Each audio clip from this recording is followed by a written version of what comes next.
வணக்கம். இன்றைய முக்கிய செய்திகள். மராட்டியத்தில் அரசியல் குழப்பம் நீடிப்பு.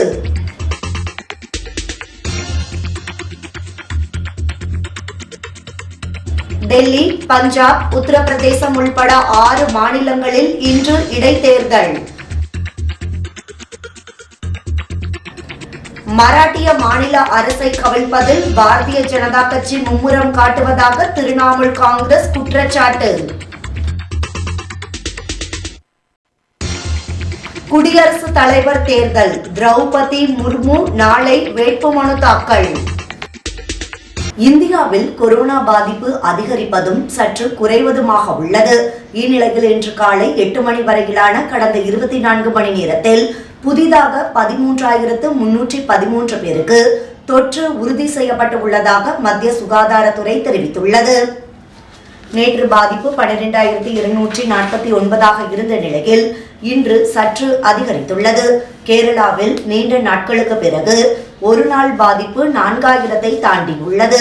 அங்கு புதிதாக 4,224 பேர் பாதிக்கப்பட்டுள்ளனர்.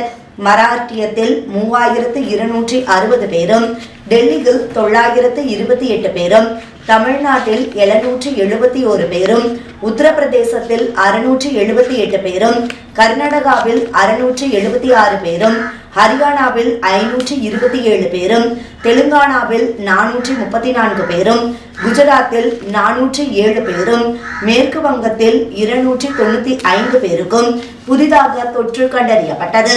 நாட்டில் மொத்த பாதிப்பு 4,34,44,958 உயர்ந்தது. கொரோனா மீட்பு சிகிச்சையிலிருந்து 10,972 பேர் மீண்டு வீடு திரும்பினர். இதுவரை குணமடைந்தோர் எண்ணிக்கை 4,27,36,027 உயர்ந்தது. தற்போது 83,990 பேர் மருத்துவமனைகளில் சிகிச்சை பெற்று வருகின்றனர்.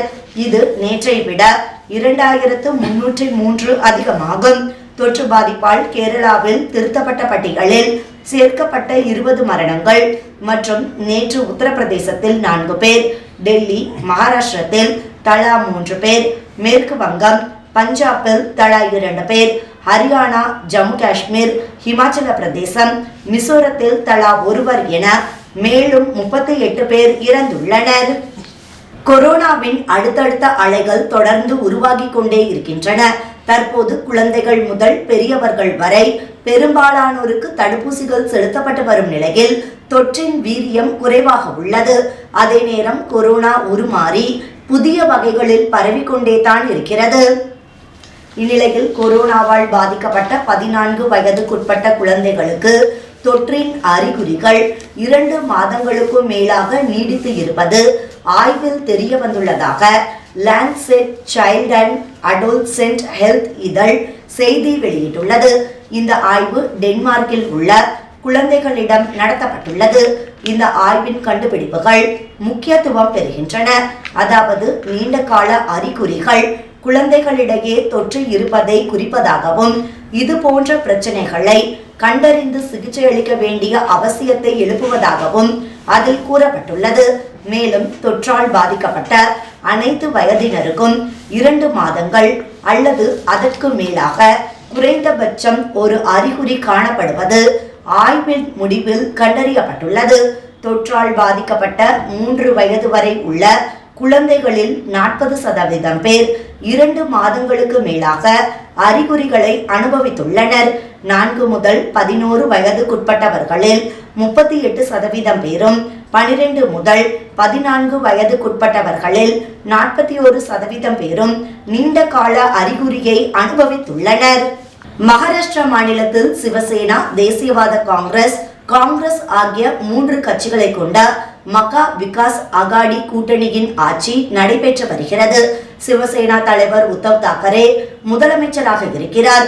சமீபத்தில் நடந்த மேல் சபை MP தேர்தல் மற்றும் MLC தேர்தல்களில் சிவசேனா MLAக்கள் சிலர் பாரதிய ஜனதாவுக்கு ஆதரவாக கட்சி மாறி ஓட்டு போட்டனர். இதனால் மகாராஷ்டிரா அரசியலில் பரபரப்பு ஏற்பட்டது. இந்நிலையில் உத்தவ் தாக்கரேவுக்கு எதிராக சிவசேனாவில் அதிருப்தி குழு உருவானது. அந்த கட்சியின் மூத்த தலைவர்களில் ஒருவரும் அமைச்சருமான ஏக்நாத் ஷிண்டே தலைமையில் அதிருப்தி எம்எல்ஏக்கள் திடீரென மாயமானார்கள். அதிருப்தி எம்எல்ஏக்களால் மகாராஷ்டிரா மாநிலத்தில் உத்தவ் தாக்கரே தலைமையிலான கூட்டணி ஆட்சிக்கு நெருக்கடி ஏற்பட்டுள்ளது. தனக்கு சுயேட்சை எம்எல்ஏக்கள் உள்பட 46 எம்எல்ஏக்கள் ஆதரவு இருப்பதாக ஏக்நாத் ஷிண்டே தெரிவித்தார். இதனால் பெரும்பான்மையை இழந்து உத்தவ் தாக்கரே அரசு கவிழும் அபாயம் ஏற்பட்டுள்ளது. இதைத் தொடர்ந்து அதிருப்தி எம்எல்ஏக்களை சமாதானப்படுத்தும் முயற்சியில் சிவசேனா தலைவர்கள் தொடர்ந்து ஈடுபட்டனர்.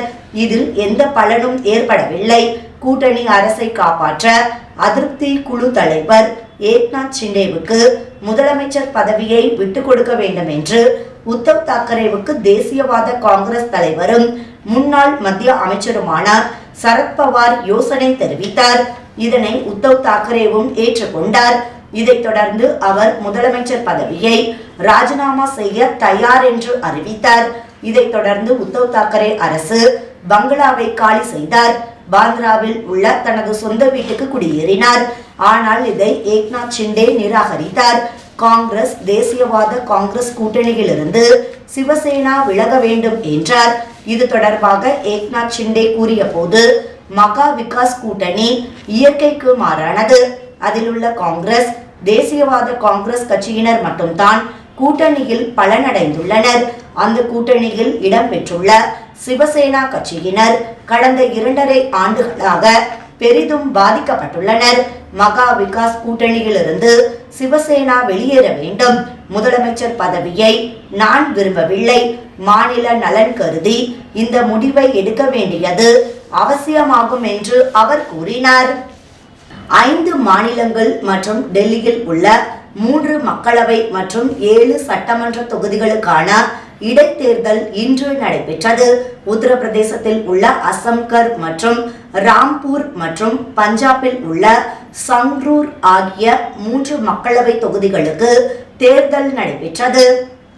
அதேபோல டெல்லியில் உள்ள ராஜிந்தர் நகர், ஜார்க்கண்டில் உள்ள மந்தர், ஆந்திராவின் ஆத்மகூர் மற்றும் அகர்தலாவில் உள்ள டவுன் போர்டோ வாலி, திரிபுராவில் உள்ள சுர்மா மற்றும் ஜபராஜ் நகர் ஆகிய 7 சட்டமன்ற தொகுதிகளுக்கு தேர்தல் நடைபெற்றது. மேலும் தலைநகர் டெல்லியில் காலியாக உள்ள ராஜிந்தர் நகர் சட்டமன்ற தொகுதி இடைத்தேர்தலுக்கான வாக்குப்பதிவு நடைபெற்றது. இன்று காலை 7 மணிக்கு தொடங்கிய வாக்குப்பதிவு விறுவிறுப்பாக நடைபெற்றது. மாலை 6 மணிக்கு வாக்குப்பதிவு முடிவடைந்தது. தேர்வு முடிவுகள் ஜூன் 26ஆம் தேதி வெளியிடப்படும். ஆம் ஆத்மி கட்சியின் ராகவ் சதா மாநிலங்களவைக்கு தேர்ந்தெடுக்கப்பட்டதை அடுத்து காலியான டெல்லி ராஜிந்தர் நகர் தொகுதிக்கு இடைத்தேர்தலுக்கான வாக்குப்பதிவு நடைபெற்று வருகிறது. இந்த தொகுதியில் பாரதிய ஜனதா கட்சி முன்னாள் கவுன்சிலர் ராஜேஷ் பாட்டியா மற்றும் காங்கிரசின் பிரேம்லதா ஆகியோருக்கு எதிராக ஆம் ஆத்மி சார்பில் துர்கேஷ் பதக் போட்டியிடுகிறார். முன்னதாக ராஜிந்தர் நகர் இடைத்தேர்தலுக்கான பிரச்சாரம் செவ்வாய்க்கிழமை மாலையுடன் நிறைவடைந்தது. 1,64,000 தகுதியுள்ள வாக்காளர்கள் உள்ளனர். 14 வேட்பாளர்கள் போட்டியிடுகின்றனர். சிவசேனா கட்சியை சேர்ந்த பொதுப்பணித்துறை அமைச்சர் ஏக்நாத் ஷிண்டே தலைமையில் 46 எம்எல்ஏக்கள் சிவசேனா கூட்டணி அரசுக்கு எதிராக போர்க்கொடி தூக்கினர். இவர்கள் தற்போது அசாம் மாநிலம் கவுகாத்தியில் தங்கி உள்ளனர். அசாமில் கடந்த சில நாட்களாக பெய்து வரும் கனமழை காரணமாக பல்வேறு இடங்களில் வெள்ளப்பெருக்கு, நிலச்சரிவு ஏற்பட்டு கடும் பாதிப்பு ஏற்பட்டுள்ளது. பிரம்மபுத்திரா மற்றும் பராக் ஆறுகள் பகுதிகளில் வெள்ளப்பெருக்கு ஏற்பட்டதை அடுத்து 32 மாவட்டங்கள் வெள்ளத்தில் மூழ்கின. இதில் 80க்கும் மேற்பட்டோர் உயிரிழந்துள்ளனர். 55 லட்சம் பேர் பாதிக்கப்பட்டுள்ளனர். இந்நிலையில் சிவசேனா கட்சி எம்எல்ஏக்கள் பாரதிய ஜனதா கட்சி ஆளும் அசாமில் சென்று தங்கி இருப்பது சலசலப்பை ஏற்படுத்தியுள்ளது. இதனிடையே ஏக்நாத் ஷிண்டேயின் முகாமை சேர்ந்த மராட்டிய மாநில அதிருப்தி எம்எல்ஏக்கள் தங்கியுள்ள கவுகாத்தியில் உள்ள ராடிசன் ப்ளூ ஹோட்டலுக்கு வெளியே திரிணாமுல் காங்கிரஸ் கட்சி சார்பில் போராட்டம் நடைபெற்றது. அசாமில் ஏற்பட்டுள்ள கனமழை வெள்ளத்திற்கு மத்தியில் மராட்டிய எம்எல்ஏக்களை பாரதிய ஜனதா கட்சி விற்பனை செய்வதாக திரிணாமுல் காங்கிரஸ் கட்சியினர் குற்றம் சாட்டினர். போராட்டத்திற்கு திரிணாமுல் காங்கிரஸ் கட்சியின் மாநில தலைவர் ரிபுன் போரா தலைமை தாங்கினார். இதனைத் தொடர்ந்து கவுகாத்தியில் பாரதிய ஜனதா கட்சிக்கு எதிராக போராட்டம் நடத்திய திரிணாமுல் காங்கிரஸ் கட்சியினர் கைது செய்யப்பட்டனர். அசாமில் ஏற்பட்ட பேரழிவு வெள்ளத்தில் மக்கள் இருக்கும் போது மராட்டியத்தில் இருந்து வந்துள்ள அதிருப்தியாளர்களுக்கு வசதி செய்து கொடுப்பதாக அசாம் முதலமைச்சர் ஹிமந்தா பிஸ்வா சர்மா மீது போரா குற்றம் சாட்டினார். அசாமில் சுமார் 20 லட்சம் பேர் வெள்ளத்தால் பாதிக்கப்பட்டுள்ளனர். ஆனால் மராட்டிய அரசை கவிழ்ப்பதில் பாரதிய ஜனதா கட்சி முதலமைச்சர் மும்முரமாக உள்ளார் என்று திரிணாமுல் காங்கிரஸ் குற்றம் சாட்டியது. மகாராஷ்டிரா அரசை கவிழ்ப்பதற்கு பதிலாக பிரதமர் நரேந்திர மோடி வெள்ளத்தால் பாதிக்கப்பட்ட அசாமுக்கு செல்ல வேண்டும் என்று அசாம் காங்கிரஸ் எம்பி கௌரவ் கோகாய் இன்று தெரிவித்தார். ஒரு நெருக்கடி என்றால் அது வெள்ளம். இது பாரதிய ஜனதா ஆட்சிக்காக பாராமுகமாகிவிட்டது. அசாமில் ஏற்பட்ட வெள்ளத்தை காண பிரதமர் மாநிலத்திற்கு செல்ல வேண்டும், சிறப்பு தொகுப்பை அறிவிக்க வேண்டும். ஆனால் மகாராஷ்டிரா அரசை கவிழ்ப்பதில் தீவிரம் காட்டி வருகிறார். குஜராத் தேர்தல்களில் அதிகாரம் மட்டுமே, அதுவே பாரதிய ஜனதா கட்சிக்கு எல்லாம் என்று அவர் கூறினார். அசாமின் 34 மாவட்டங்களில் 41 லட்சத்திற்கும் அதிகமான மக்கள் வெள்ளம் மற்றும் நிலச்சரிவுகளில் தொடர்ந்து தத்தளித்து வருகின்றனர். மத்திய துறைமுகங்கள், கப்பல் போக்குவரத்து மற்றும் நீர்வழிகள் மற்றும் ஆயுஷ் அமைச்சர் சர்பானந்தா சோனாவால் அசாமின் நாகோன் மாவட்டத்தில் உள்ள புலாபுரி மேல்நிலை பள்ளியில் வெள்ளத்தால் பாதிக்கப்பட்ட மக்களை சந்திக்க அமைக்கப்பட்டுள்ள நிவாரண முகாமை நேற்று பார்வையிட்டார். தற்போது 2,32,000 பேர் நிவாரண முகாம்களில் தங்க வைக்கப்பட்டுள்ளனர். இந்நிலையில் மகாராஷ்டிரத்தில் அரசியல் நெருக்கடி ஏற்பட்டுள்ளது. மகாராஷ்டிரத்தை ஆளும் மகா விகாஸ் அகாடி அரசாங்கத்தில் அரசியல் உறுதியற்ற தன்மையை மேலும் ஆழப்படுத்தும் வகையில் இன்று காலை கவுஹாத்தியில் சிவசேனா தலைவர் ஏக்நாத் ஷிண்டே தலைமையிலான எம்எல்ஏக்களின் கிளர்ச்சி குழுவில் மேலும் 3 சிவசேனா எம்எல்ஏக்கள் இணைந்துள்ளனர். நேற்று இரவு மேலும் 4 எம்எல்ஏக்கள் கவுஹாத்தியில் ஷிண்டேவுடன் இணைந்தனர். இதன் மூலம் கடந்த 24 மணி நேரத்தில் கிளர்ச்சி குழுவில் இணைந்த எம்எல்ஏக்களின் எண்ணிக்கை 7ஆக உயர்ந்துள்ளது. குடியரசுத் தலைவர் ராம்நாத் கோவிந்தின் பதவிக்காலம் முடிவதால் புதிய குடியரசுத் தலைவரை தேர்ந்தெடுப்பதற்காக அடுத்த மாதம் 18ஆம் தேதி தேர்தல் நடக்கிறது. இதில் மத்தியில் ஆளும் பாரதிய ஜனதா கட்சி கூட்டணி வேட்பாளராக திரௌபதி முர்மு அறிவிக்கப்பட்டுள்ளார்.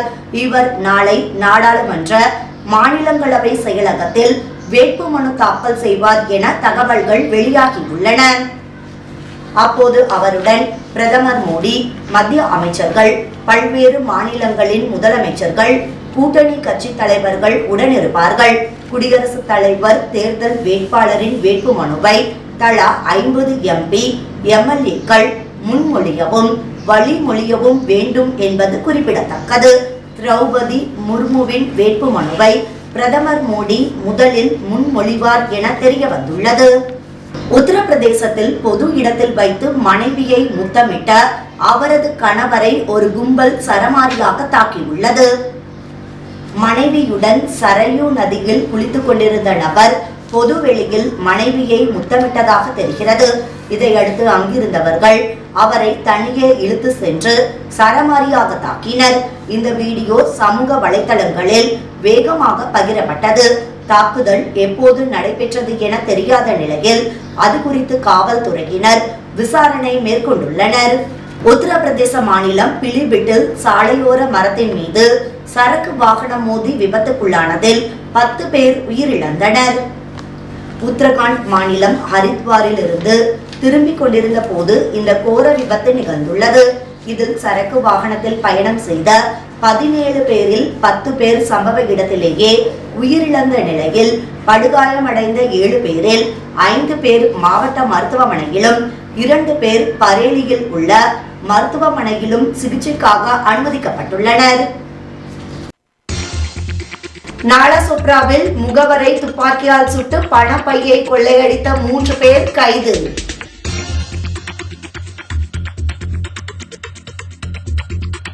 பூனே தெகு ரோட்டில் உள்ள கடைகள் புகுந்து மர்ம நபர்கள் கொள்ளை.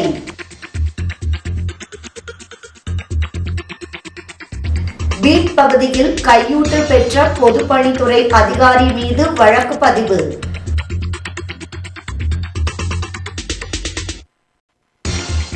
அகமத் நகரில் ஓட்டுநரின் கட்டுப்பாட்டை இழந்த கார் கவிழ்ந்து விபத்து. உலகம் முழுவதும் குரங்கு அம்மையால் பாதிக்கப்பட்டவர்களின் எண்ணிக்கை அதிகரித்துக் கொண்டே போகிறது. இதுவரை 58 நாடுகளில் இந்த நோய் தாக்கியுள்ளது. உலக அளவில் 3417க்கும் மேற்பட்டோர் குரங்கு அம்மை பாதிப்பிற்கு உள்ளாகியுள்ளனர். இந்நிலையில் குரங்கு அம்மை நோய் தொற்று பரவல் தொடர்பாக இன்று அவசர கூட்டத்தை நடத்த உள்ளதாக உலக சுகாதார நிறுவனம் அறிவித்திருந்தது. குரங்கு அம்மை நோய் தொற்றானது சர்வதேச அளவில் கொரோனா போன்று பொது சுகாதார அவசர நிலை பிரகடனப்படுத்தப்பட வேண்டுமா என்பதை ஆராய்ந்து முடிவெடுக்க இந்த ஆலோசனை கூட்டம் நடைபெற்றது. இது குறித்து இன்று செய்தியாளர்களிடம் பேசிய உலக சுகாதார நிறுவனத்தின் தலைவர் டெட்ரோஸ் அதானம் கூறும்போது, குரங்கு அம்மை நோய் பரவுவது அசாதாரணமானது மற்றும் கவலைக்குரியது என்றார். இது குறித்து உலக சுகாதார நிறுவனம் வெளியிட்டுள்ள செய்தியில், குரங்கு அம்மை நோய் பாதிப்பை சர்வதேச அளவில் பொது சுகாதார அவசர நிலையாக உலக சுகாதார நிறுவனம் அறிவிக்கிறது. பொது சுகாதார அவசர நிலையாக அறிவிக்கப்பட்டுள்ளதை தொடர்ந்து இந்த தொற்று நோய் குறிப்பிட்ட ஒரு நாடு அல்லது பிராந்தியத்திற்கு மட்டும் பரவக்கூடியதல்ல என்பது தெளிவாகிறது. மேலும் சமூக பரவல் எங்கு நடந்தாலும் உடனடி நடவடிக்கைகளால் கவனிக்கப்பட வேண்டும். இந்த நோயால் சிறிய பாதிப்பு ஏற்படுவதை உலகம் உறுதி செய்வதற்காகவே அறிவிக்கப்பட்டுள்ளது. கடுமையான வலி, பயம், கண் பார்வை இழப்பு மற்றும் உயிரிழப்பு ஆகிய பாதிப்புகள் வரலாற்று ரீதியாக குரங்கு காய்ச்சலால் பாதிக்கப்பட்டவர்களிடம் காணப்படுகின்றன. தற்போதைய சூழலில் சமூக பரவலாக நோய் தொற்றின் வேகம் விரிவடைவதால் இதுவரை காப்பாற்றப்பட்ட குழந்தைகளுக்கு கூட தொற்று ஏற்பட வாய்ப்புள்ளது. எலிகள், அணில்கள் மற்றும் வளர்ப்பு செல்ல பிராணிகள் உள்பட வன விலங்குகளுக்கும் பரவும் ஆபத்து உள்ளது. இது உலகம் முழுவதும் விரிவடையும். இது மனித நோய் தொற்றின் தொடர்ச்சியான அபாயத்திற்கு வழிவகுக்கும் என்று நிபுணர்கள் எச்சரித்துள்ளனர்.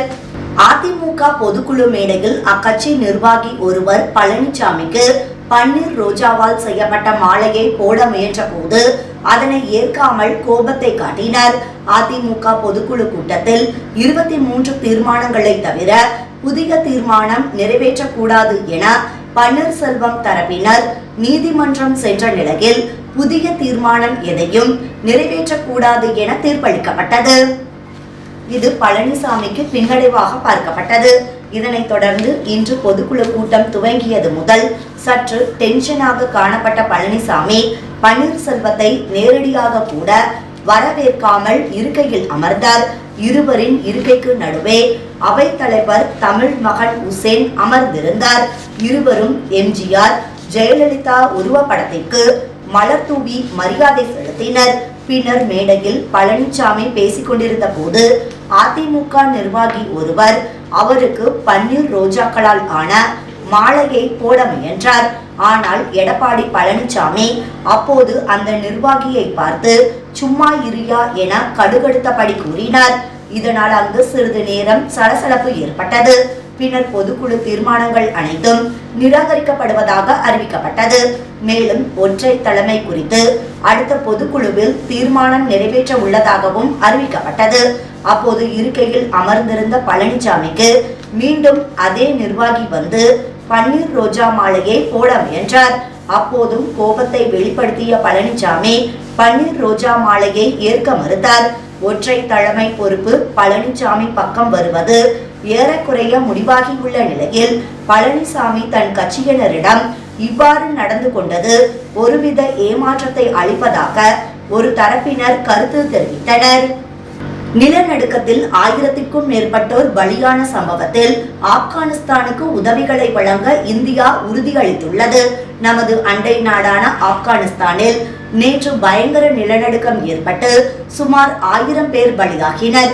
1500க்கும் அதிகமானோர் படுகாயமடைந்தனர். இது தொடர்பாக மிகுந்த கவலையை வெளிப்படுத்தியுள்ள இந்தியா ஆப்கானிஸ்தானுக்கு தேவையான உதவிகளை வழங்க உறுதி பூண்டுள்ளது. இது பற்றி மத்திய வெளியுறவு அமைச்சக செய்தி தொடர்பாளர் ஹரிந்தம் பாக்சி கூறும்போது, ஆப்கானிஸ்தானில் ஏற்பட்ட பயங்கர நிலநடுக்கத்தால் பாதிக்கப்பட்டவர்கள் மற்றும் அவர்களது குடும்பத்தினருக்கும் பாதிக்கப்பட்ட அனைவருக்கும் இந்தியா அனுதாபத்தையும் இரங்கலையும் தெரிவித்துக் கொள்கிறது. ஆப்கானிஸ்தான் மக்களின் துக்கத்தை பகிர்ந்து கொள்கிறோம். தேவைப்படும் இந்த நேரத்தில் உதவி மற்றும் ஆதரவை வழங்க உறுதியுடன் இருக்கிறோம் என்றார்.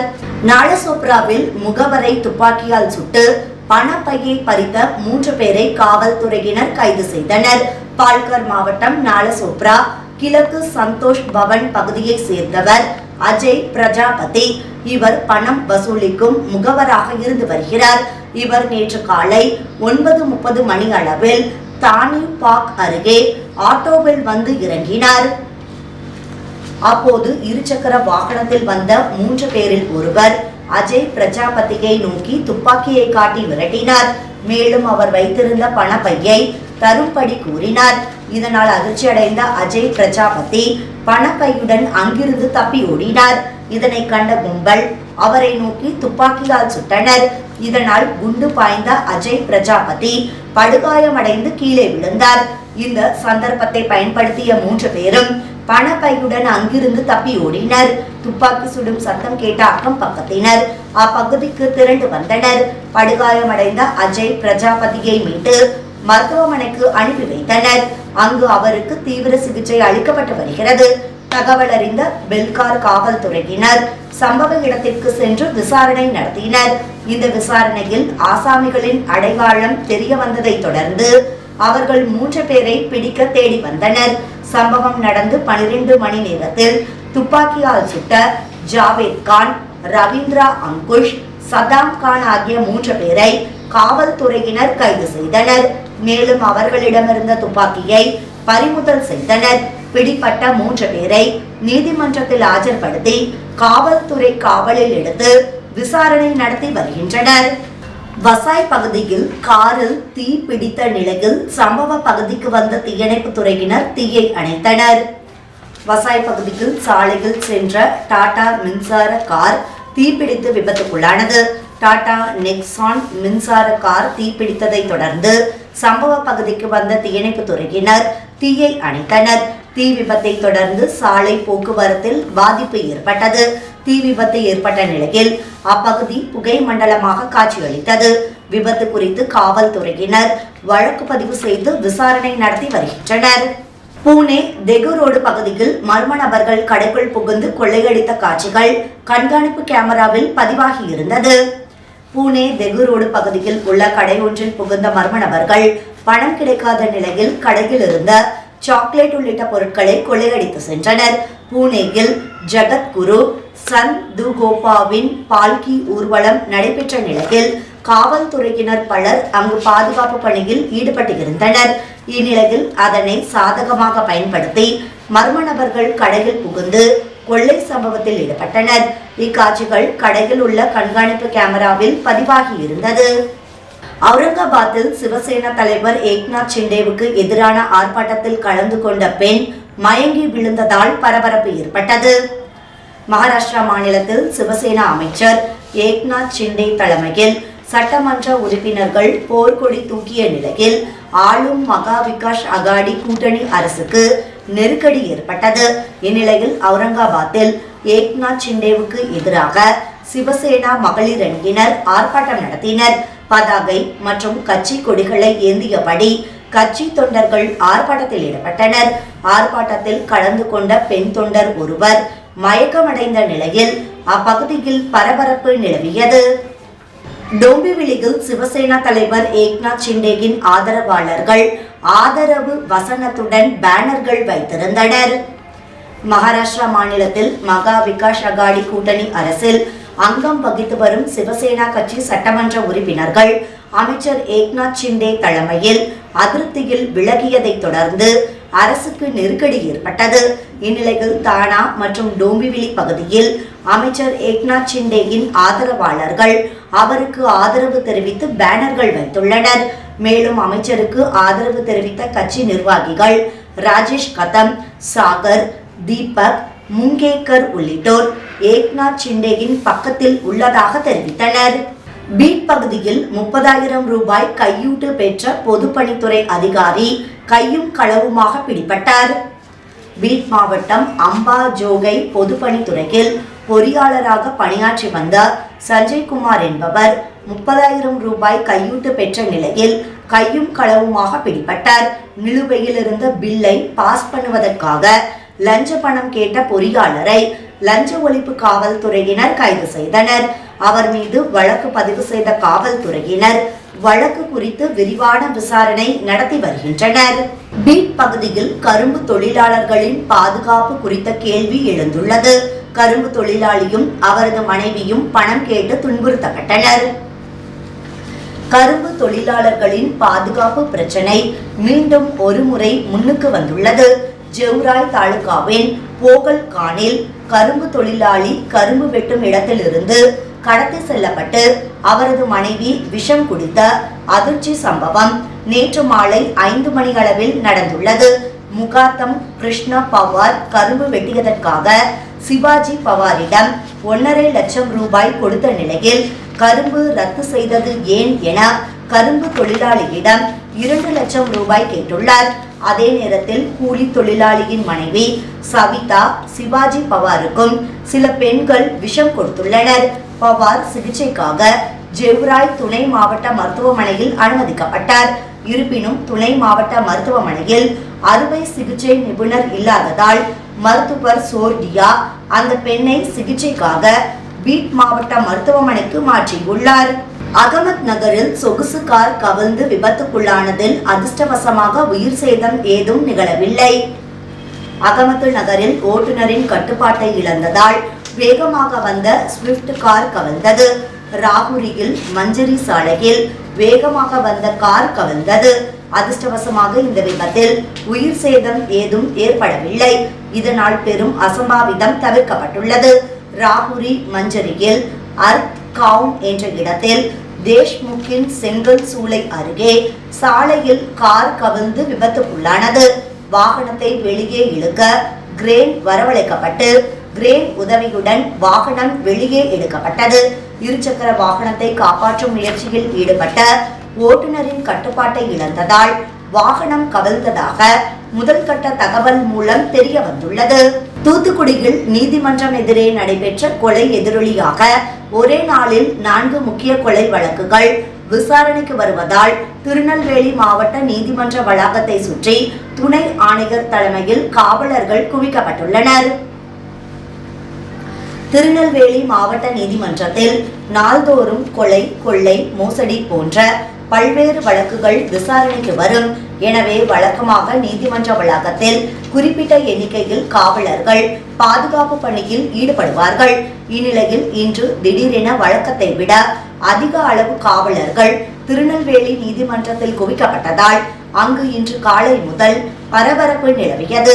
குறிப்பாக நீதிமன்றத்தை சுற்றி திருநெல்வேலி மாநகர கிழக்கு துணை ஆணையர் சீனிவாசன் தலைமையில் 100க்கும் மேற்பட்ட காவலர்கள் பலத்த பாதுகாப்பில் ஈடுபட்டனர். இதனால் அந்த வழியாக செல்லும் வாகன ஓட்டிகள் மற்றும் பொதுமக்கள் நீதிமன்றத்தை வேடிக்கை பார்த்தபடி சென்றனர். இது குறித்து காவல்துறை வட்டாரத்தில் விசாரித்த போது கடந்த ஆண்டு பாளையங்கோட்டை மத்திய சிறையில் வைத்து கைதி முத்து மனு கொலை செய்யப்பட்ட வழக்கு, சீவளப்பேரி கோவில் பூசாரி கொலை செய்யப்பட்ட வழக்கு, தமிழக மக்கள் முன்னேற்ற கழக தலைவர் ஜான் பாண்டியன் மீதான வழக்கு, தென்காசி மாவட்டம் ஆழ்வார்குறிச்சியில் 15 ஆண்டுக்கு முன்பு ஆள்மாறாட்டத்தில் காவல்துறை எஸ்ஐ கொல்லப்பட்ட வழக்கு மற்றும் முன்னீர்பள்ளம் பகுதியில் இரு சமுதாயத்தினரிடையே ஏற்பட்ட மோதலால் அடுத்தடுத்து நடந்த கொலை வழக்கு என ஒரே நாளில் பல முக்கிய வழக்குகளின் குற்றவாளிகள் இன்று விசாரணைக்கு அழைத்து வரப்படுகின்றனர். அனைத்தும் பதற்றத்தை ஏற்படுத்தும் வழக்கு என்பதால் முன்னெச்சரிக்கையாக இந்த காவல்துறை பாதுகாப்பு போடப்பட்டுள்ளது என்று தெரிவித்தனர். குறிப்பாக அண்டை மாவட்டமான தூத்துக்குடியில் நேற்று விசாரணைக்கு வந்தபோது நீதிமன்றத்திற்கு எதிரே குடும்ப பிரச்சனையில் மகனை தந்தை வெட்டி கொலை செய்தார். எனவே இது போன்ற அசம்பாவித சம்பவங்கள் நடைபெறாமல் இருக்கவே திருநெல்வேலியில் இந்த பலத்த காவல்துறை பாதுகாப்பு போடப்பட்டிருப்பது குறிப்பிடத்தக்கது. மீண்டும் இன்றைய முக்கிய செய்திகள். மராட்டியத்தில் அரசியல் குழப்பம் நீடிப்பு.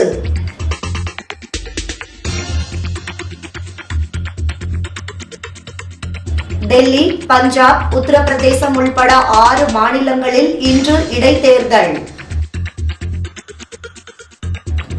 மராட்டிய மாநில அரசை கவிழ்ப்பதில் பாரதிய ஜனதா கட்சி மும்முரம் காட்டுவதாக திரிணாமுல் காங்கிரஸ் குற்றச்சாட்டு.